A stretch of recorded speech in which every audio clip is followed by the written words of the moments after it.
welcome to Walkin and Talkin and the first episode, which I've gone ahead and called Ruined Underwear. Yeah, Ruined Underwear. Hopefully it will go just fine. I'm not used to being in front of a mic, so that's unusual. In fact, I'm not used to talking at all, really. I tend to be much more on the quiet side, so unless you get me talking over a cup of coffee. So I have my coffee here and this microphone in front of me, and I'm just gonna start talking about this passage that I think is a good one to talk about. It's funny. Sometimes we miss how much humor there is in the Bible, and I think how funny God actually is sometimes, and yet very poignant and profound with humor at the same time. So this passage, and just some reading I was doing the other day, it's like that would make a good passage to talk about, maybe even for the first episode of a podcast. So that's what we're going to take a look at today, and that passage is in Jeremiah. Now, those of you who aren't familiar with Jeremiah, or even the Bible at that, Jeremiah was a priest originally. So Jeremiah as a priest would be God-facing, right? A priest would be someone who more or less represented the people to God, kind of interceded for the people with God. But along the line, God called Jeremiah to be a prophet, which is basically to turn the other way, right? A prophet is someone who faced the people and kind of delivered God's messages to the people. So as a priest, whereas a priest would be God-facing, interceding for the people, a prophet would be more or less people-facing, being God's spokesperson. And so Jeremiah is often called the weeping prophet, I think because he had such sensitivities for the people, being a representative of the people. And when he had to enter into this new capacity to be people-facing for God, there were some things that he had to do and say that weren't pleasant, as God had to, in a sense, discipline his children. And so that's a bit about Jeremiah. But this particular account that we want to take a look at is found in Jeremiah 13. And oftentimes God would have his prophets do things, right? Physically do things that would represent something he's trying to communicate. So that's what happens in this passage. And it involves a linen loincloth, what we would know as underwear. So let's talk through this a little bit. All right, so first, this is go by a loincloth. Again, put it around your waist. So we wanted him to put it on, but don't dip it in water, right? Don't wash it. Or back then, if you dipped it in water, it would become form-fitting. It would then cling to your waist and so on. So he bought the loincloth and he put it on. And then God said, go bury it in the cleft of a rock. So a cleft is a split in the rocks. Think of a really, really big rock, or mountainous, almost hilly, kind of just big rock, right? Where there's a split. And over time, dirt and what obviously would accumulate in that split. And so he goes and buries the underwear there, and then later on digs it up. And obviously by then it's ruined. You're not going to put those things back on. So then God talks about what that means. He says, I'll spoil the pride of Judah and Jerusalem like these underwear are spoiled. And he says, because, right, what does he mean by that they're spoiled? And he says that they've refused to hear my words. They stubbornly follow after their own heart. They've gone after other gods to serve them and worship them. Translated in the Chad paraphrased version, which is not officially released yet, but who knows? Sorry, yes, I laugh at myself often. I might have to cut that out. Right, said another way, his people aren't listening. He tells them good things to live by, but instead they stubbornly follow their own heart. God says, do this, it'll be good for you. They're like, maybe not. I want to go do this instead. And so they follow after their own heart in ways that are different from what God has laid out as a good way to live. And God essentially is saying, that has made them out like this loincloth to be good for nothing. I know that sounds harsh in the terminology that we use, but then I think it was meant more, right, in the literal sense. Really, they're good for, what can I use them for if they're not going to represent me, if they're not going to be my representation in the world, do the things that I would like them to do for helping other people, eventually be a light to the rest of the world. What can I do? There's nothing I can do with these. I can't wear them, right? I can't use them for their intended purpose. And I think that's what the gist of it is. And so he goes on, right, to say that I made Israel. I've been nurturing you, training you to cling to me. All right, like there's where kind of the humor comes in, to cling to me like underwear clings to your waist. Right? Maybe you'll get it if I bring the metaphor down to that level, the level of underwear. Maybe you'll understand it then. Okay, let's talk underwear. How much more simpler can you get? Everyone, I think, wears underwear. So let's use that as a metaphor, okay? Like underwear clings to your waist, so I made you to cling to me. But see these ruined underwear? You're not going to wear those, right?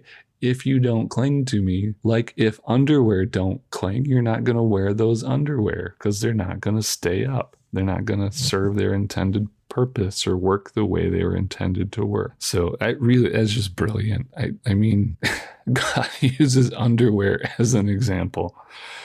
So anyway, carrying on, I could get hung up on that all day. Interesting, put this in the context of just this running theme throughout the whole Bible. I think oftentimes people don't see the connection between the Old Testament and the New Testament, but really when you take a look at it, there's a constant theme throughout the whole Bible, right? Back in Numbers, which was the very beginning of the Bible, or when I say that, I mean the recorded experiences of God with people, where in Numbers, God is talking about, don't do this, don't follow after the stubborn parts of your own heart. And here we are about midway or in the history that the Bible records, Jeremiah talking about, this is what you've done. You've gone after the bad things in your own heart. And I can't use that. I'm not able to mold and shape you then into the good community I want you to be. And we see the same thing more recently, if you consider 2,000 years ago, more recently, with Jesus, right? Jesus kind of says the same thing if we look at like Matthew, well, a lot of different places. But instead of using underwear, Jesus uses salt in the Sermon on the Mount. Matthew 5, Jesus talks about, you're the salt of the earth. But if salt has lost its saltiness, how can it be restored? It's no longer good for anything. It's good for nothing except to be thrown out. You're not going to use salt if it's not salty. And so this is just tip of the iceberg, right? With the running themes throughout the whole history that the Bible records of God's interaction with people. But there's just another constant theme that I wanted to point out, which is God saying, these things are good for you. Let me nurture you and guide you into being my people, right? If you are someone's people, you're going to represent them. If you're a French teacher's person, it would be expected that you are like that French teacher, right? In your French and so on, in knowing how to speak French.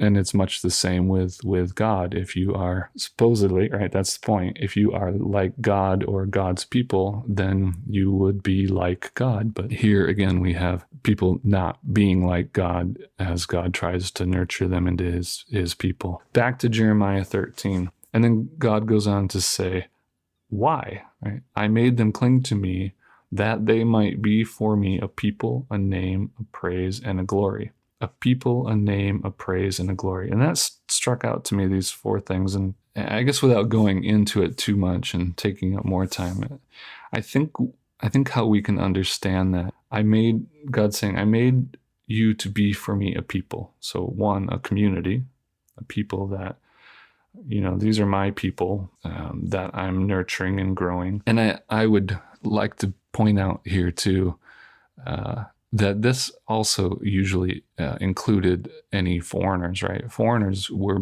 more than welcomed into the Israel community. They were to be treated the same. They could participate in the same festivals. Any foreigner was welcome. So it's not exclusive in the sense of, I'm going to only these people, but it was to be a very opening community. And we'll get into it more in potentially other podcasts, but the ultimate goal was for this people to be a light to the world as a whole also, right? In the original blessing of God to Abraham, it was so that I will use you and your family to be basically a blessing to all nations, right? I'll use you and your family to reach out to the entire world, to all people. So he says that you might be for me a people, a name. And I think there we can think of that as a representation or an identification, right? So a people, this is my community. A name, be like, those are God people. I call it what you will. Those are holy people. Those are God people. Those are people like God. Those are people who listen to God. Those are any name you write, a name, but they're identified as God's people. A praise and a glory. So a praise, I think of it this way as, let me put it this way. I think God wanted his people to be the kind of people who other people say, thank God for that person. I thank God for that person. Or even if you leave God out of it, I'm so thankful for that person. And I think that's kind of what's meant here, that people would be a praise, right? That because of the way these people live by what God teaches and such, what inevitably comes out of that is gratefulness or praise or thanks for these people. And that would ultimately be a praise towards God. So they would be an extension of God that would inevitably bring that kind of praise. And then a glory, which I think we could think of as a light or a display of his love, right? That people who are named of God, who bring in praise because of the love that they're sharing and the works that they're doing in love, that is a glory. It's a light. It's a display, right? Like think of fireworks. We don't use the word glorious these days, but right, if you see a huge fireworks display, you might think, oh, that's glorious. But that, I think, sums up what I think is being said here, that's what God's people were to be in the end. A glory, something that brings a wow of gratitude and unexplainable gratefulness at the display of love that has come out of people who are of God. So a people, a name, a praise, and a glory. Said all together, a people that he could call his own to extend his love to the world. I'll say that again, because I think that's what God is saying here, that Israel and Judah were supposed to cling to me so that they could be a people I could call my own to extend my love to the world. I think that's it in a nutshell. And I think God is really sad and mad here at the same time, that he's warned his people up front. This is going to be the way it's going to go. Your hearts are going to be a bit stubborn here.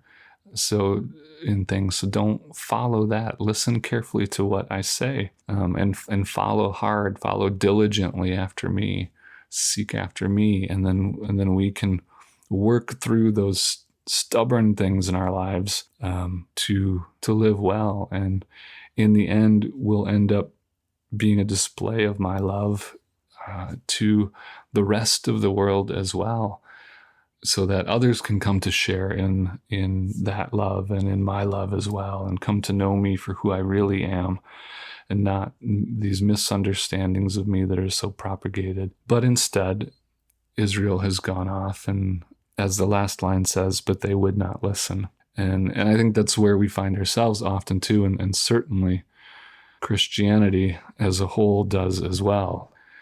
Hence, a lot of what, that's a different podcast. Well, here's a plug for JesusDisciple.info.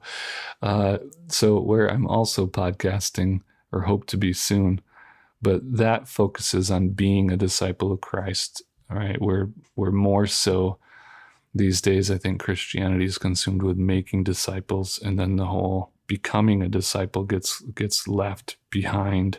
But anyway, I digress. So again, to kind of see the consistency of the history as it's recorded in the Bible, we see Jesus and Paul really saying the same thing here. Again, kind of looking at the consistency of how this doesn't really differ from the things that's in the New Testament, or that Jesus is saying, or Paul. I want to take a look at another verse, another section of verse, which is Titus. Titus is a letter from Paul. And in there's a passage where, and I'm just going to read the whole thing. It's chapter 2, verses 11 through 14. It says, "For the grace of God has appeared, bringing salvation for all people, training us to renounce ungodliness and worldly passions, right? To not live by the bad desires in our hearts, but instead to live self-controlled, upright, and godly lives in the present age, waiting for our blessed hope, the appearing in glory of our great God and Savior Jesus Christ, who gave himself for us to redeem us from all lawlessness, and to purify for himself a people for his own possession, who are zealous for good work." So let me read again the sentence that I'm focusing on here, and it's who gave himself for us to redeem us from all lawlessness, right? To call us back from living according to the stubborn, bad parts of our hearts, but to purify, right? To train up, to purify for himself a people. And there we have, again, just like Jeremiah, God was saying back in this passage in Jeremiah, that you might be for me a people. Here again, we have Paul and saying the same thing, that Christ gave himself to purify for himself a people for his own possession, who are, right, a people, a name, his own possession, who are zealous for good works. A praise, which in the end, in all of itself, is a glory. And so we see that consistency of the message throughout the whole Bible, which is God calling to himself a people that he can teach how to live well. And so there it is. I'm not sure how to wrap this up, but God uses the illustration of ruined underwear to say, essentially, don't be ruined underwear. I can't just like you can't wear ruined underwear, I can't use ruined underwear. What's ruined underwear good for? You wouldn't even want to use it as a rag, right? Can you imagine that? You go to clean off the kitchen counter and you pull out some old ruined underwear, and I might have to try that, right? My wife will be like, "What the heck are you doing? Get that off the counter!" Right? So you don't even want to use ruined underwear or rags to wipe off your counter or anything. So you wouldn't want to be washing the car. Imagine that one. You're out back washing the car, your neighbor walks by, and you got underwear in your hand and wiping off the window. You get some looks. Anyway, so there's the point, right? Don't be like underwear you can't wear. We have an intended people we can be, which are good, kind, loving, faithful, patient, peaceful, trusting kind of people. and and God will work with us to and bring us into that state of intended kind of people that I think are meant to be.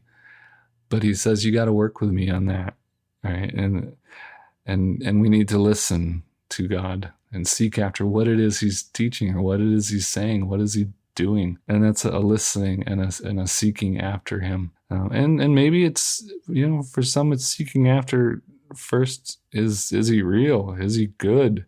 Is he kind? Who knows? But whatever your journey is, wherever you are on the path, I would hope that you would turn to that attention, turn to that endeavor in seeking out God and goodness and kindness and love that he brings and that he can bring us into, and that we all together would listen. And that is the sad end to this tale, right? It's the last line, but they would not listen. And that's where it all starts. It all starts with listening. So I hope your ears will be open, as I hope mine will be too. And that will all grow in our love and care for each other. Lord knows we could all use a bit of that these days. So, all right, enough on that. Thanks for listening. I put you through a lot here with my talking, so kudos to you if you made it to the end, and hope to talk to you again soon. Thanks for listening. Bye.